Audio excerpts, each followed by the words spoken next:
Hoje é dia de podcast e a nossa convidada é Marcela Proença. Ela que é advogada, professora universitária, especialista em previdência e também tem mestrado em gestão pública. Marcela, seja bem-vinda. Muito obrigada, é um prazer estar aqui, conversando com você, Eliane, e com todos que fazem parte do ITEAC. Nós é que agradecemos, por você ter aceito esse convite de poder aqui compartilhar o teu conhecimento para as pessoas que estão em casa. E de antemão, chamo doutora ou pode ser Marcela? Pode ser Marcela. Então vamos lá começar um pouquinho a falar sobre Marcela, né? O que é que Marcela pode trazer, de quem é Marcela, como é que foi um pouquinho assim da tua vida, para que as pessoas possam te conhecer melhor. Bom, eu vim, de uma família, somos 3 irmãs, e eu fui a primeira, da família, como todo, não só da minha casa, mas da família, a fazer direito. Fiz, na época a gente tinha, as opções aqui era direito, ou direito à odontologia ou na FAFICA. A gente não tinha essas opções que a gente tem hoje. Então, eu optei por direito. Como eu sempre estudei em colégio público e tinha uma concorrência maior do que é hoje, eu tive que fazer ainda um cursinho para poder me submeter ao vestibular da ACES.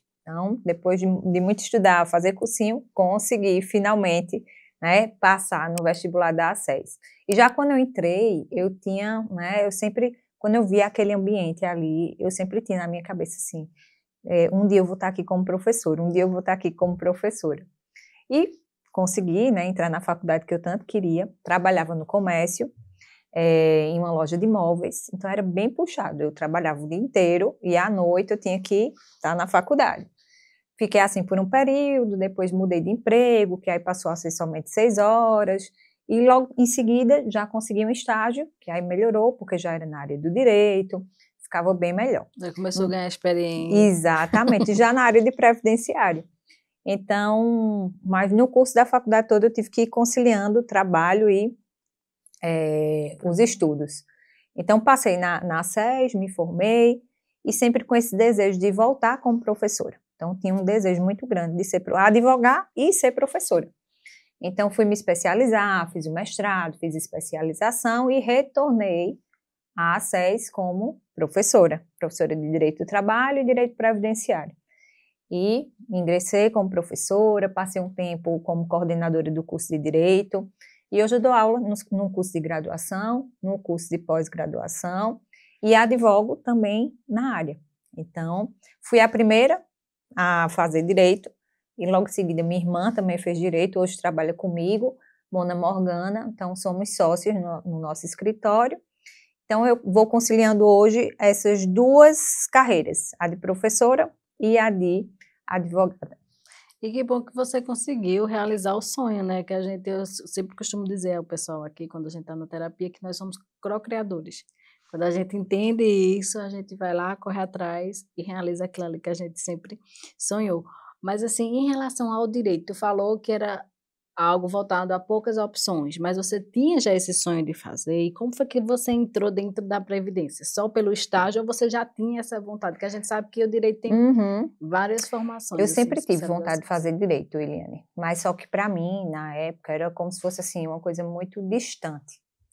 Não era algo que, assim, era um sonho. Eu disse sonho realmente porque a condição financeira, de trabalho mesmo, então era algo que era como se fosse muito distante, mas eu tinha aquela vontade dentro de mim.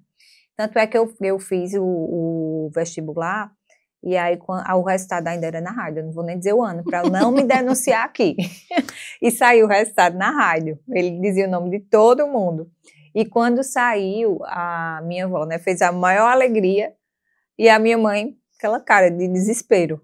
Como é que vai ser? Exatamente, a minha avó fez, você não está feliz? Ela disse, não, eu estou feliz, mas eu estou pensando, como é que a gente vai fazer para pagar?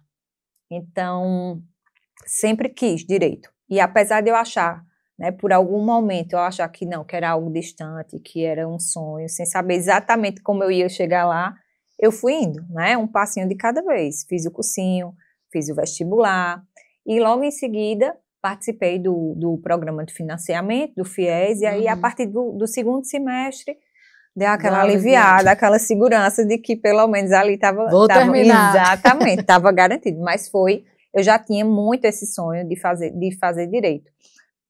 Por quê? Porque os profissionais que eu tinha contato, assim, que eu via, assim, no meu dia a dia no trabalho, sempre passavam vários profissionais e quando era um advogado, uma advogada, era algo que eu me espelhava, né, ali.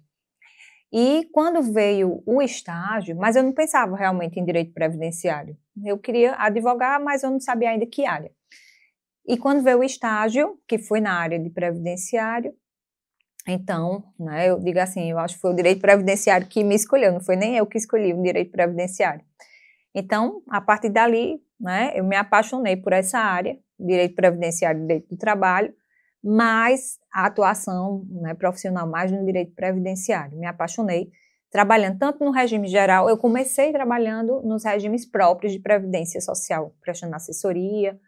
Então, nesse trabalho de quem era servidor público vinculado a regimes próprios. E depois, né, estendi a minha atuação também para o regime geral de previdência social.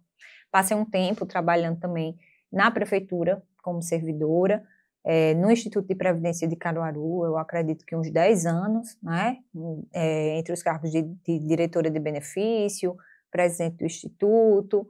Então, passei um tempo também me dedicando à gestão da Previdência Municipal, sempre conciliando com a ACES, né, sendo professora, coordenadora da ACES. E então, e por isso que eu digo assim, eu acho que foi a Previdência que me escolheu. Então, depois ampliei e fiquei trabalhando, né, tanto para os servidores quanto no regime geral de Previdência Social. Acho que a parte de servidores explica o mestrado em gestão pública. Que era isso que eu ia perguntar, a curiosidade do mestrado. Exatamente. Na época, eu era diretora de benefícios do Caruaru Prev, que é o Instituto de Previdência aqui de Caruaru.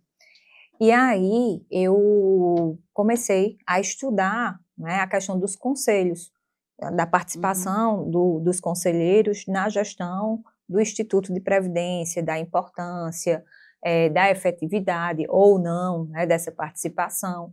E então eu fiz o mestrado de gestão pública e o meu objeto de estudo foi justamente o Conselho de Previdência do Instituto de Previdência de Caruaru, que é o Caruaru Prev. Então, por isso que esse viés aí para a gestão pública, mas tendo como objeto de estudo a Previdência Municipal. E então, vamos para as dúvidas frequentes, né? Não só vamos frisar em mães atípicas, famílias atípicas, que é o ITA que hoje, aqui a gente traz muito forte, é neurodivergentes, mas a gente atua mais com o TEA. A gente sabe que não existe uma políticas públicas ainda voltada especificamente para o transtorno do espectro autista, mas atualmente, né, o que é que a lei fala sobre isso? O que é que a senhora pode trazer para essas mães que estão em casa? As atualizações, o que é que a gente pode até esperar também, né, sobre essa movimentação do mundo TEA dentro do judiciário? Olha, eu acredito que a gente tem avançado bastante, principalmente, como você falou, por essa organização. Então, toda vez que a sociedade se organiza, a gente vai ganhando mais força em todos os espaços, né, em todas as esferas públicas, quando a gente fala de política pública, na saúde, na assistência social, na previdência social, na educação. Então, a gente tem se fortalecido cada vez mais. Institutos como o ITEAC são de suma importância, né, para poder fortalecer esse movimento. E a gente tem, né, avançado em outras áreas, mas falando de previdência e de assistência social, eu digo assim, primeiro a gente precisa saber a diferença de previdência e de assistência social, tá? A previdência, via de regra, é para aquelas pessoas que contribuem. Então, aquelas pessoas que contribuem, seja como autônomo, seja como empregado. Então, você contribuiu, se você tiver alguma contingência social, você está assegurado. Mas tem a assistência social, que é justamente para aquelas pessoas que não têm condição de contribuir, para aquelas pessoas que não trabalham. E é por isso que a gente tem a possibilidade de conceder os benefícios a crianças, né? Então, na assistência social, as mães, né, de crianças, de adolescentes com TEA, e até mesmo os adultos, né? A gente estava conversando agora há pouco que com essa informação, né, se espalhando mais na sociedade, muitas pessoas começaram a perceber que também estavam Também. naquela condição e que antes não tinha essa percepção porque não tinha informação, né? Então, na assistência social, o benefício, aquele benefício de um salário mínimo, é por lei, tá? Na lei orgânica da assistência social, é para aquela pessoa que é idosa ou pessoa com deficiência, Uhum. tá? Você não vai encontrar assim dizendo, o BPC Loas é para quem tem TEA, o BPC Loas é para quem tem câncer, o BPC Loas é para quem tem tal doença. Não. O BPC Loas é para pessoa com deficiência. E aí a gente tem que entender qual é esse conceito de pessoa com deficiência. Né? Que às Então, vezes gera uma dúvida, uma confusão, né? exatamente. Porque geralmente as pessoas perguntam, tal doença aposenta? Tal doença dá direito ao BPC? E é importantíssimo a gente saber que não é a doença que aposenta, não é a doença que gera um BPC Loas, é a condição da pessoa com deficiência. Então, uma pessoa que tem o TEA, por exemplo, não basta provar, vou requerer um benefício assistencial, né? Porque pode ser o idoso, Uhum. 65 anos, ou pessoa com deficiência. Não basta apenas provar que tem, né, o TEA.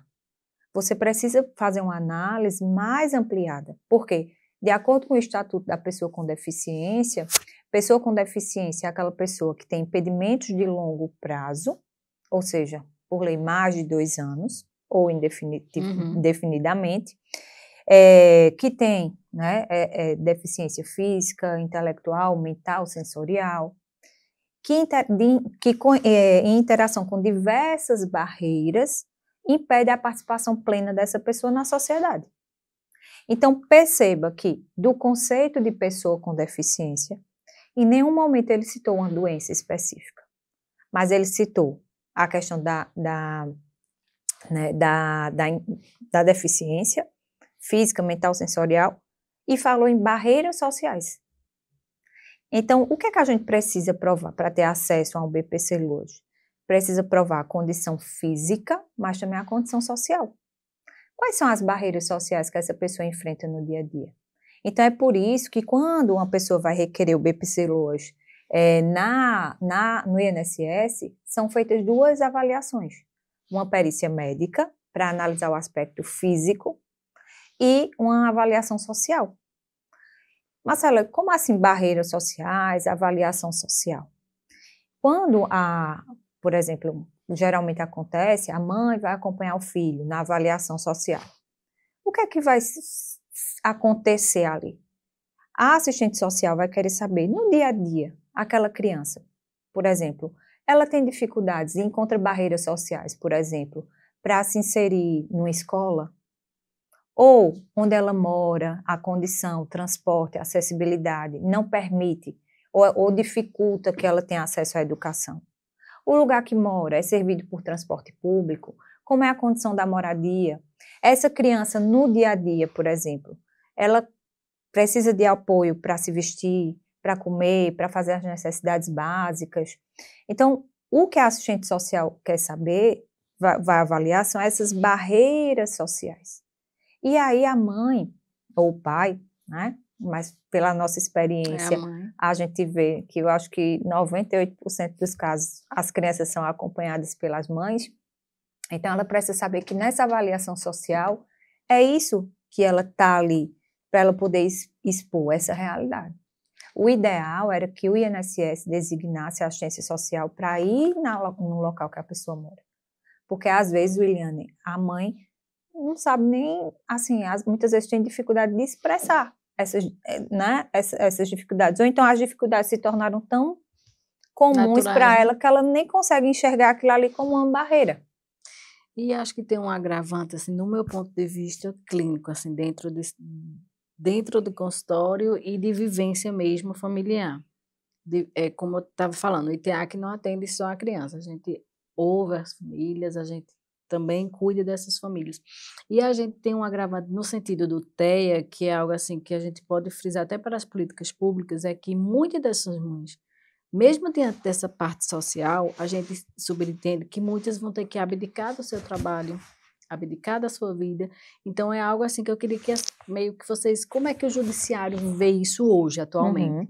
Né? Porque a gente tem esse agravante, que é diferente, É, entende? Então, assim, é um agravante que a gente tem aí ainda, eu acho que é. é alinhar no sentido de vivência mesmo com o judiciário, assim, vocês têm um É, olhar já para isso? Como é que, que funciona isso? Ou ainda não foi se pensado algo em relação também a é. isso? As barreiras são enormes, seja no INSS, seja no judiciário. Em que sentido? A gente sabe que muitas vezes aquele diagnóstico vai mudar a vida daquela família. E na maioria das vezes a mãe tem que deixar de trabalhar para cuidar do filho. Mas às vezes só o BPC-Loas não é o suficiente. E ela precisa de alguma forma arrumar algum trabalho, alguma renda.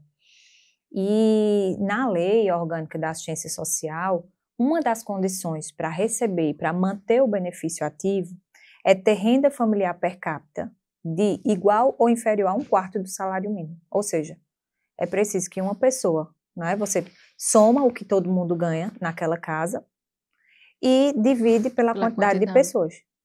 Então é preciso que você esteja ali naquela renda. Ou seja, você precisa passar o mês, né, que é praticamente impossível.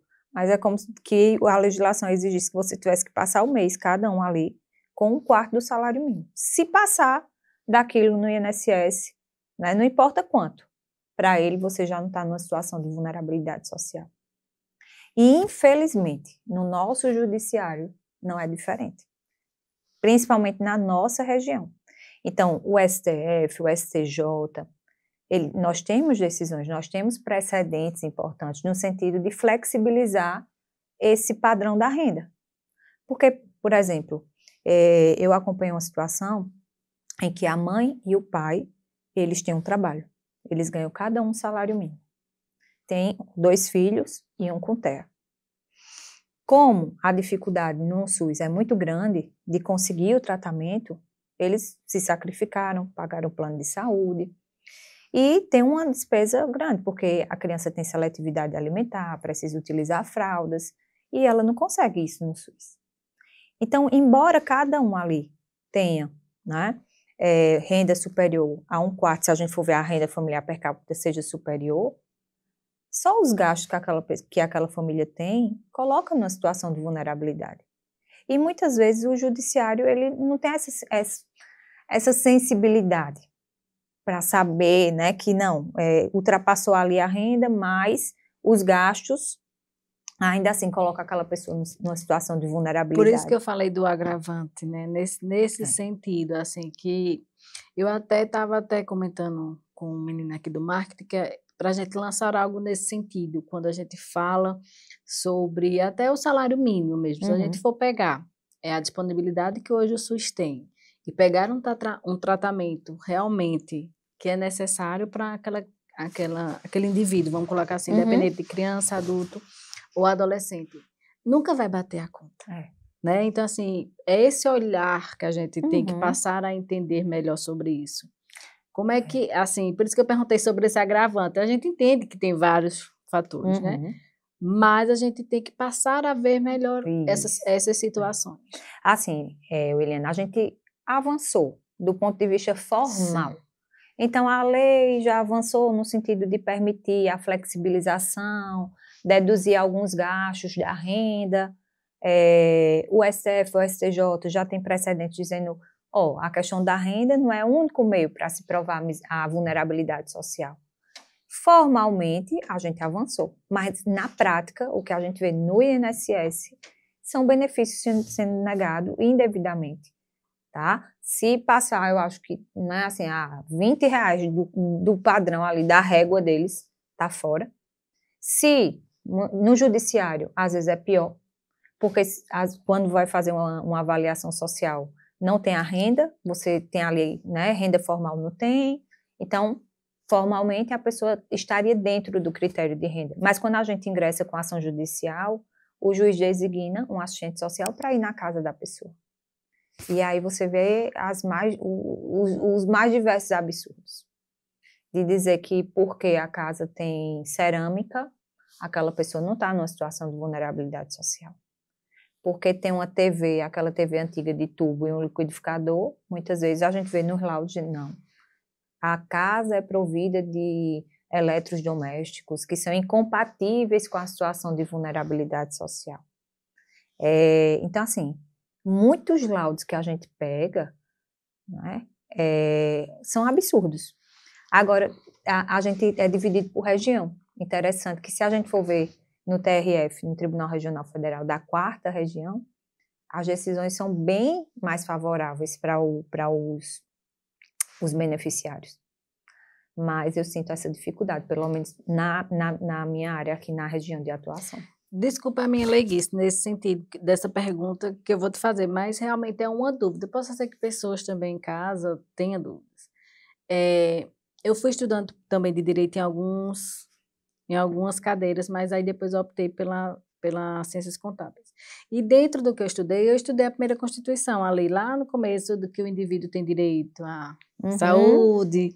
Então, assim, como é que fica visto a esse direito que todo cidadão tem dentro dessa assistência social? Porque se a gente for olhar, é contraditório também algumas coisas. Exato. Né? Por isso que eu falei assim, dentro da minha leguice, eu não sou advogada, mas o pouco que eu li ali, a gente vê que a lei não vai bater. Né? Se eu tenho direito a coisas básicas, como saúde, educação, segurança, lazer, entre outros que a gente não, que se a gente for olhar, o governo não dá de conta, né? E é um direito base ali, que está ali na primeira Constituição. Aí a gente pega um problema como esse, como é que a gente vai enquadrar isso entre o que eu tenho direito base e sobre a assistência social, sobre essa vulnerabilidade? É um olhar que a gente tem que... Não bate, de fato, né? Não bate. É como eu disse, a gente avança do ponto de vista formal, da lei, né, de algumas jurisprudências, mas a realidade, infelizmente, ela está dissociada do que tem lá na Constituição, que é maravilhosa, né? É ali algo para a gente perseguir toda a sociedade, o governo, mas assim, a gente que... E você sabe, né?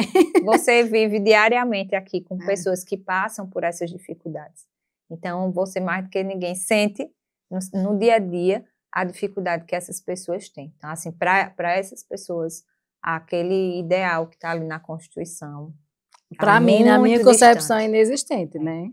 Infelizmente. Exatamente. A gente tinha falado dos avanços. Eu me lembrei que tem um tema que está para ser julgado na TNU, que é para definir se o diagnóstico do TEA automaticamente classificaria aquela pessoa como pessoa com deficiência e dispensaria essa avaliação biopsicossocial. Tá? Mas ainda está pendente de julgamento.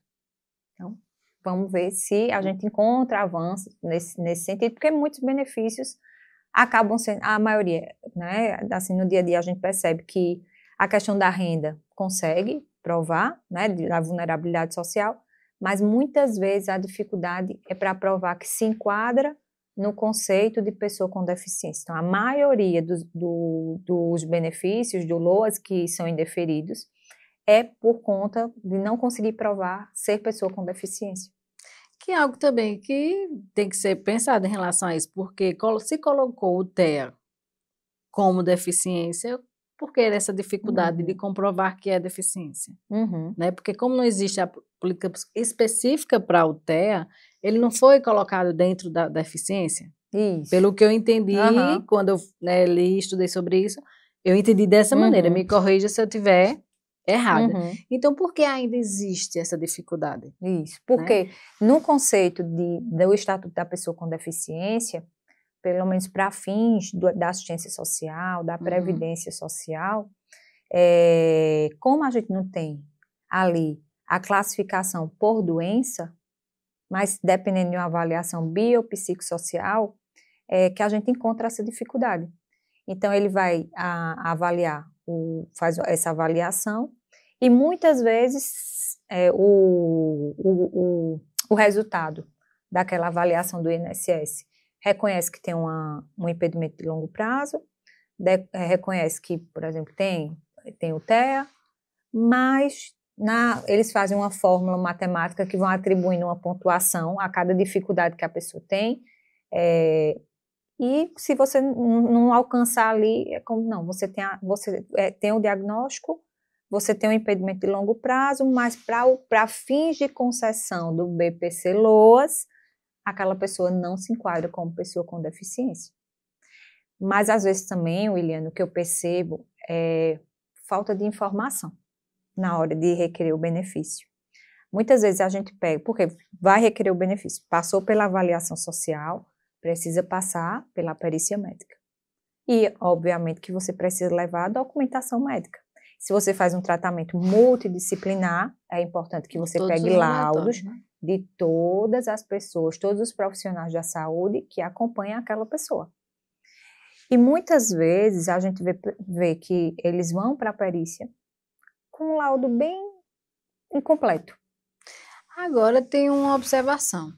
Esses laudos, o próprio município que dá também, porque assim, muitas dessas pessoas que requerem também esse benefício vêm da assistência do SUS. E se você pegar, eu digo isso porque aqui é o que eu vivo, né, vivencio.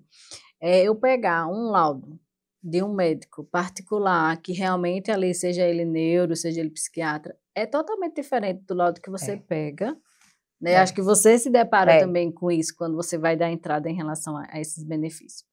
É muito diferente, com né? certeza. Assim, eles lá detalham mais, colocam realmente tudo aquilo que o paciente tem. Não, você pega um laudo do SUS, não, paciente diagnosticado, transtornos expectativos, CID, pronto, acabou-se, carimbou, acabou-se. Exatamente. Né? Não fala sobre, não traz esses detalhes, não traz esses relatórios. Então, assim, também dificulta para essa mãe, né? E se essa mãe vai para um particular, que um relatório é dado a essa criança, aí também tem essa negatividade dentro do INSS. A gente já pegou o caso aqui, assim. Inclusive até na escola. Agora isso foi de outro município, porque a gente trabalha aqui com... A gente tem pacientes de Toritama, de outras cidades, Santa Cruz, e a prefeitura não queria mais disponibilizar o carro, veja, não queria disponibilizar o carro porque disse que a instituição era particular. A gente teve que mandar um relatório explicando, veja, a falta de... Eu trago isso pela falta da informação, né, explicando que era uma instituição do terceiro setor, que era privada, mas ela é filantrópica, ela está voltada, aí a gente teve que botar artigo, teve que colocar, explicar tudo direitinho para que a prefeitura ela não deixasse de mandar o paciente. Porque na cabeça da prefeitura, o ITEAC era particular.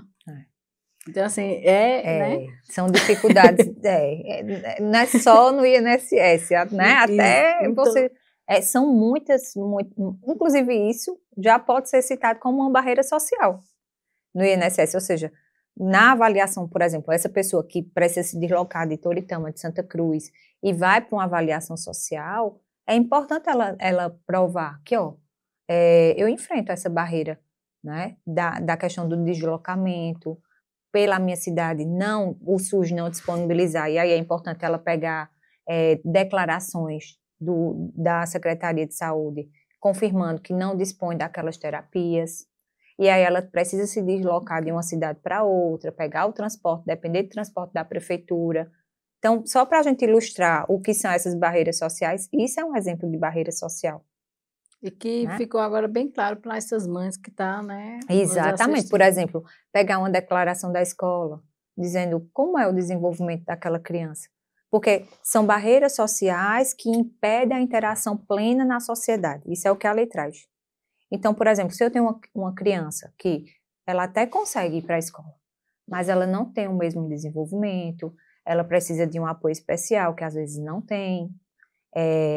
Quais são as dificuldades que essa criança enfrenta na escola? Até isso serve também para você instruir o processo, o requerimento administrativo e provar as dificuldades que ela tem no dia a dia.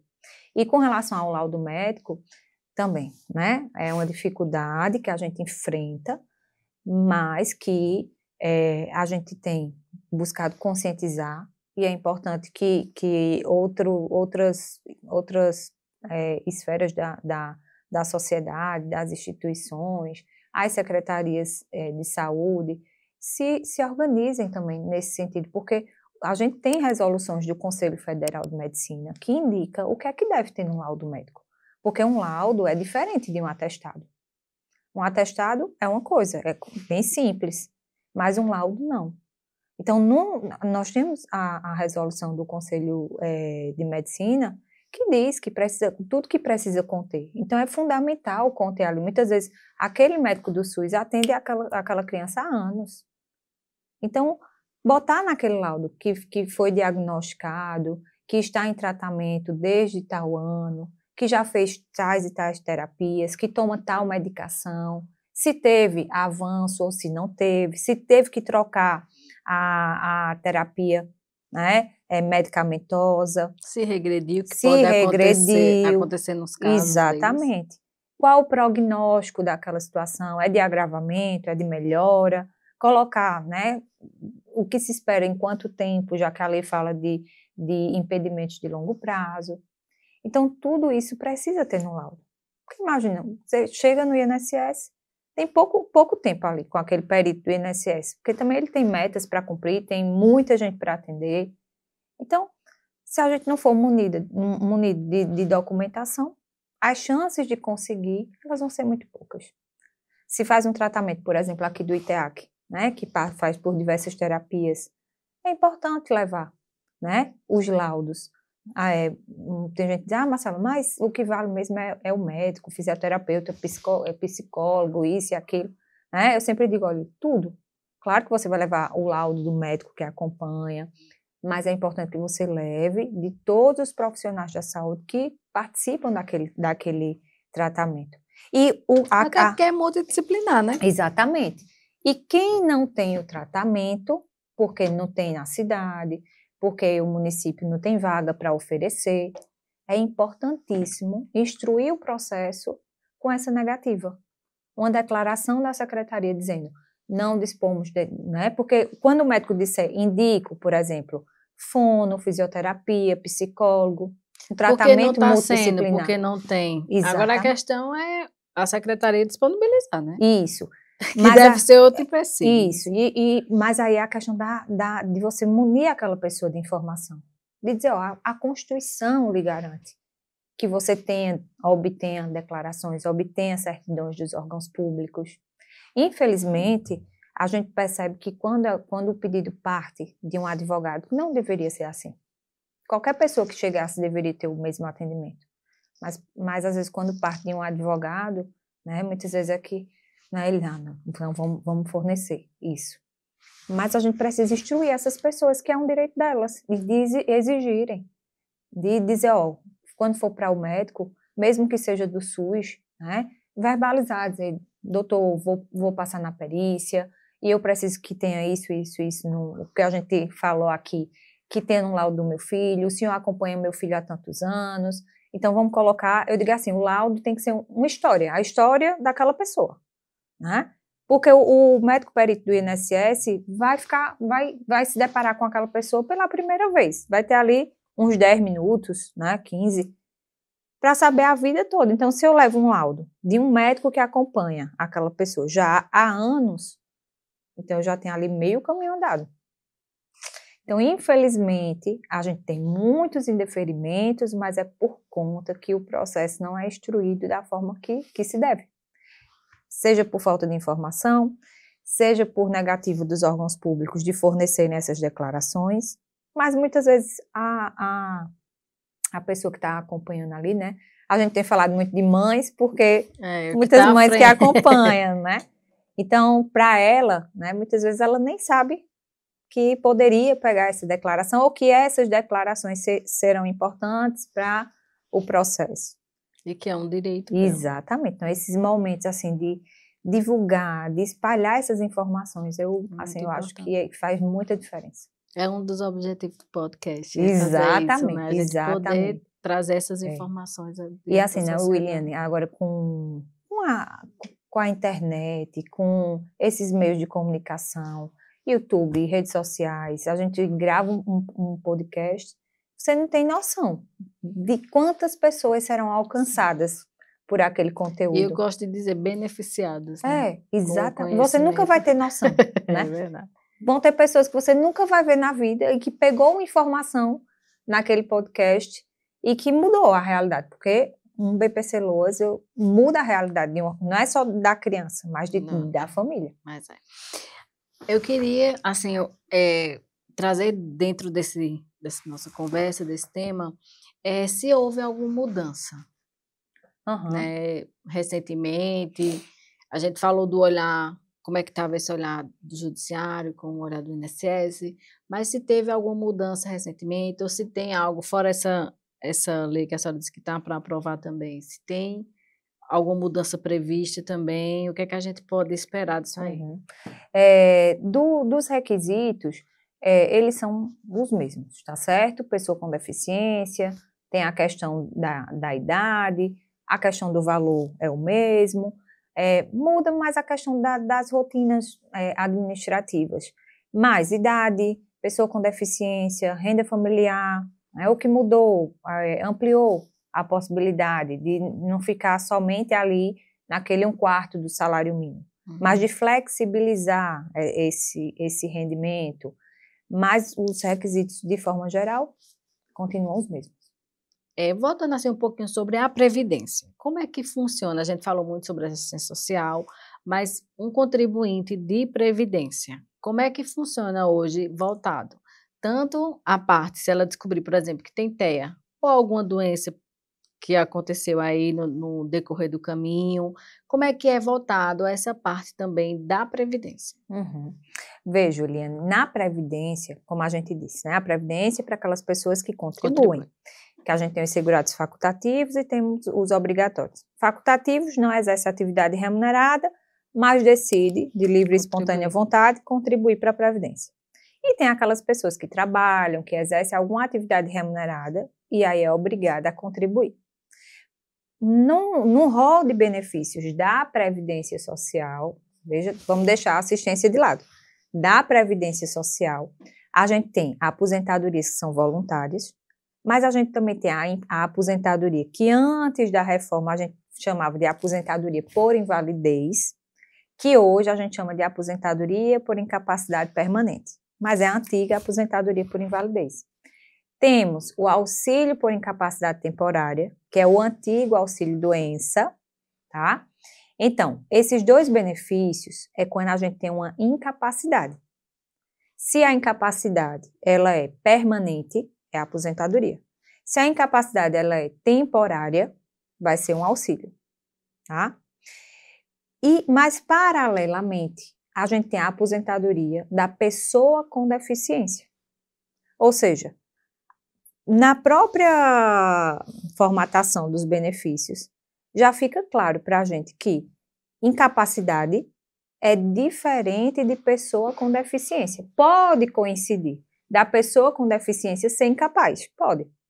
Mas também você pode ter pessoas com deficiência e que não são incapazes.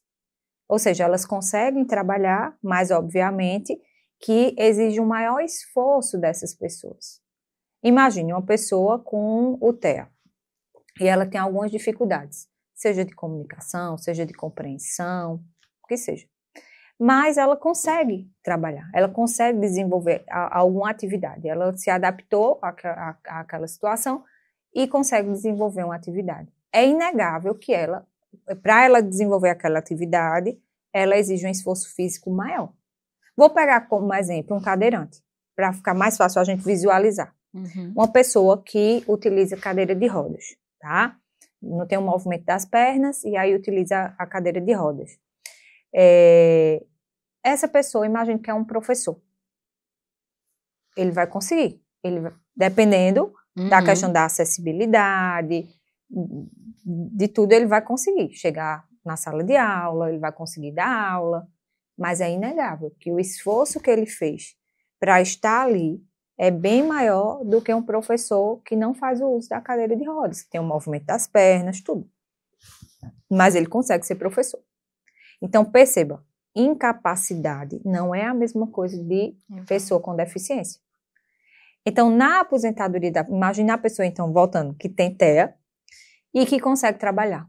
O que é que ela pode requerer da Previdência Social? Veja, se ela conseguiu trabalhar normalmente, até chegar ali na idade prevista na legislação, ela pode se aposentar mais cedo, mulher com 55, homem com 60 e ter no mínimo 15 anos de contribuição.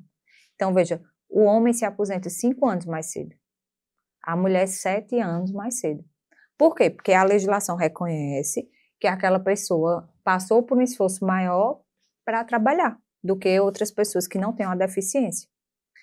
Mas, se for o caso de a pessoa tem o TEA e por algum motivo a pessoa trabalhava, mas por algum motivo a situação se agravou e ela não consegue, ela perde sua capacidade para trabalhar.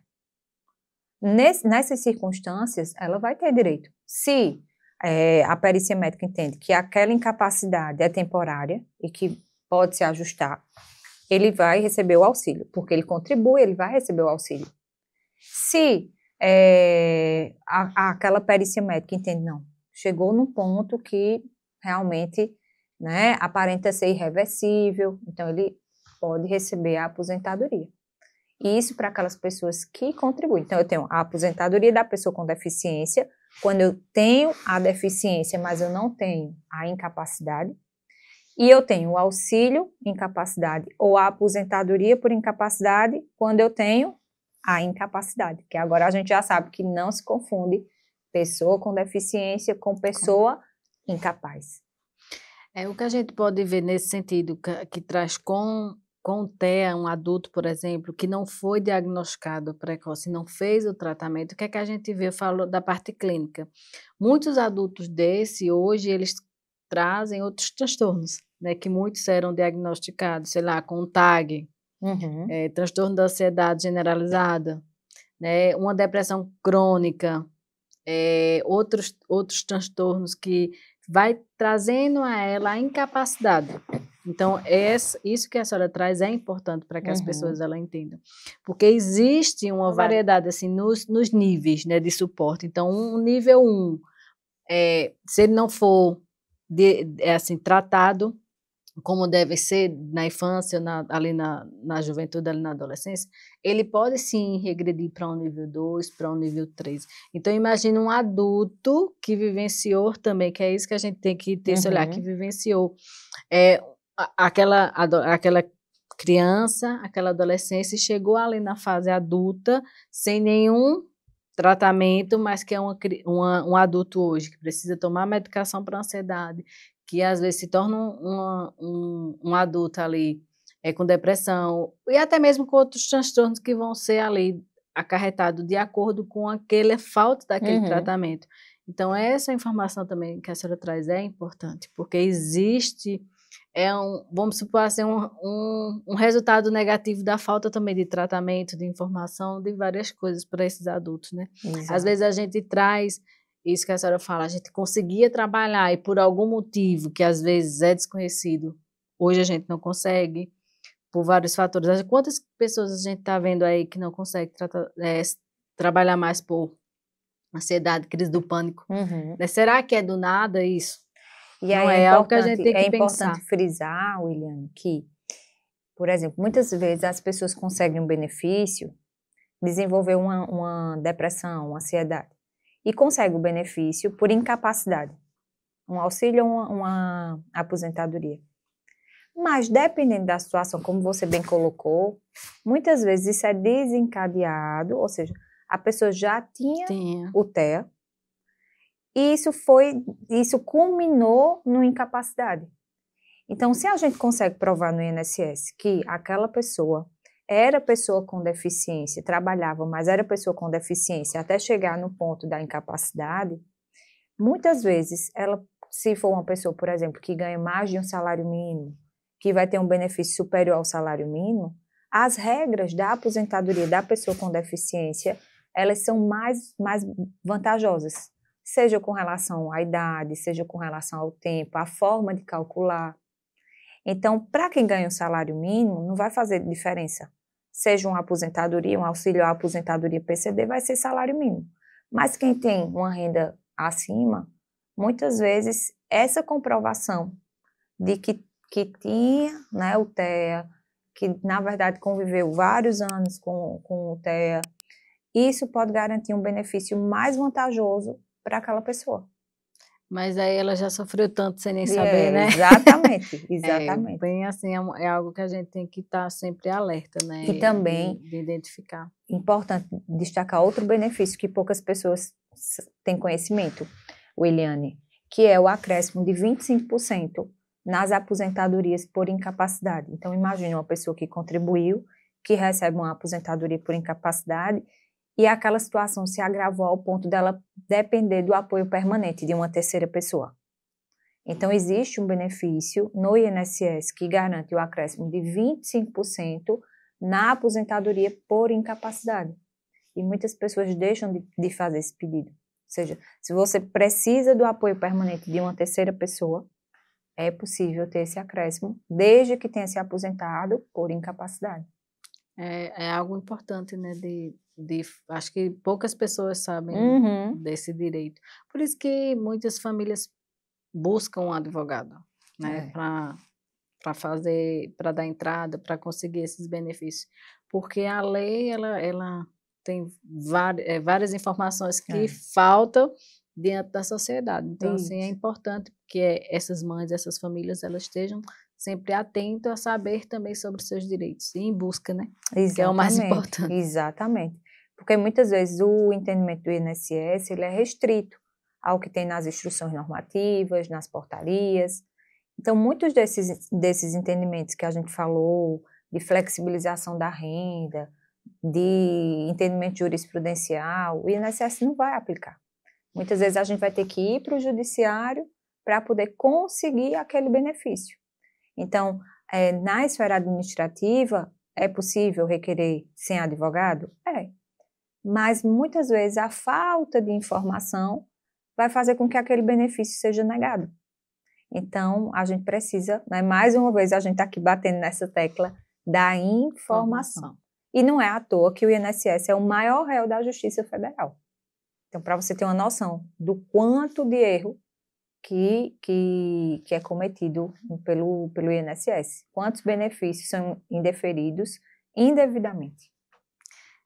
Infelizmente, poderia ser de uma maneira diferente, né? Mas ainda bem que existe a justiça para fazer a execução disso aí. Doutora Marcela, muito obrigada por trazer tanto conhecimento. Eu tenho certeza que muitas mães, muitas pessoas que nos assistiram, isso foi bem esclarecedor, né? Ganharam muito conhecimento. Então, gratidão. E queria que a senhora deixasse uma mensagem final para essas pessoas que estão nos assistindo e que ganharam tanto conhecimento. Eu quero agradecer, mas, sobretudo, parabenizar. Parabenizar o ITEAC, todas as pessoas que fazem parte, Williane, as pessoas que estão aqui nos bastidores, gravando, e vai preparar tudo com o maior carinho. Instituições como essas faz toda a diferença. A gente falou aqui no curso da nossa conversa sobre informação. A gente bateu muito nessa tecla da informação. E, de fato, a gente acredita que a informação ela pode transformar a vida das pessoas. Porque como é que alguém vai reivindicar um direito que ela nem sequer tem conhecimento? Então, eu, através do projeto de extensão Conhecendo a Previdência da ACES, temos esse objetivo de ampliar o conhecimento sobre direitos previdenciários, direitos assistenciais, e desde já eu me coloco aqui à disposição. O nosso projeto de extensão Conhecendo a Previdência também, para a gente poder partilhar de outros momentos, seja com as crianças, com os adolescentes, com as mães, com os pais que acompanham. Então, eu quero dizer que foi uma grande satisfação participar desse podcast e, mais uma vez, estou à inteira disposição para a gente continuar conversando e tirando todas as dúvidas, seja de benefícios assistenciais, seja de benefícios previdenciários, que agora todo mundo já sabe que é diferente, todo mundo sabe que tem regras diferentes, e é isso. Muito obrigada. É isso aí, pessoal. E vou dizer aí, igual a doutora falou, espere que vai ter projetos sim aqui da SES dentro da instituição. Até o próximo capítulo, até lá.